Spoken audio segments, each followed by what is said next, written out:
Hi, today we're going to be talking about work health and safety consultation. My name is Michael Terry, I'm from Momentum Safety and Ergonomics, and this is the 5-Minute Safety Series.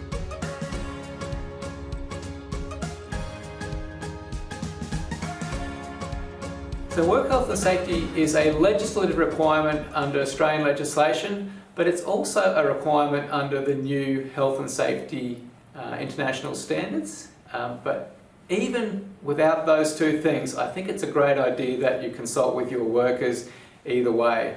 It just is good business sense, and you're going to get a much better picture of the hazard profile of your workplace, and the workers are going to feel much more involved in their own health and safety. So who should we consult with? Well, firstly, as we've said, the workers are really important to consult with, but we also need to make sure we consult with other businesses as well who have a similar requirement to us with regards to our worker health and safety. So how do we consult with our workers? Well, it's important that we involve them in decision making. So I think a great chance is something like a Toolbox talk, just regularly running Toolbox talks to make sure workers feel involved and that they have an opportunity to have a say on their own health and safety. We can have other types of team meetings. Some companies will implement health and safety committees, but even just running, for example, hazard inspections or risk assessments or health and safety training. These are all just great opportunities where you can get workers involved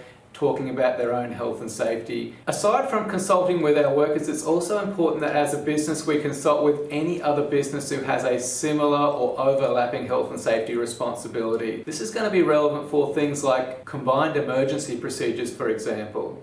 So you might have a few different businesses working in the same type of workplace where they all have similar or overlapping evacuation procedures. It's important that we consult with that other business to make sure that those procedures are in alignment. Another example of this is if you have workers from one business coming in and working in the other business, such as labour hire, for example.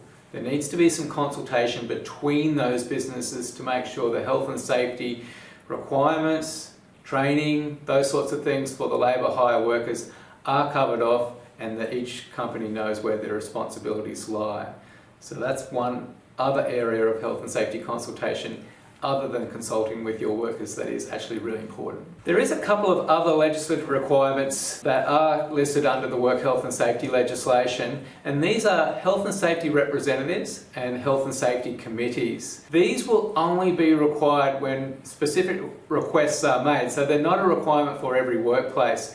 But once they are in place, there is specific requirements that each workplace will have in relation to those two things. So there will be requirements with regards to how you elect and the rights of your health and safety representatives, and there will be requirements with regards to committees, for example. So who's on the committee, how often they run, those sorts of things. We'll cover those particular requirements in a separate video on health and safety reps and health and safety committees, but just be aware at this stage that they are a requirement when requested by the workplace. So there we go, guys. A quick summary on health and safety consultation. It is a big topic and it needs to be done really well, but one of the things about it is it's not particularly hard. As long as you're talking to your workers in some form, could be Toolbox talks, could be training, could be just day-to-day chats, those sorts of things. As long as your workers are involved and being consulted, you're covering off on your health and safety duties there. We also need to make sure we consult with other businesses on any issues to do with health and safety that impact our workers, and just be aware that there are a couple of legislative requirements with regards to health and safety reps and health and safety committees. Thanks for watching the 5-Minute Safety Series. If you felt like you got some value out of these videos, please click on the screen to see some of the other videos in the 5-Minute Safety Series, or otherwise feel free to subscribe to our YouTube channel.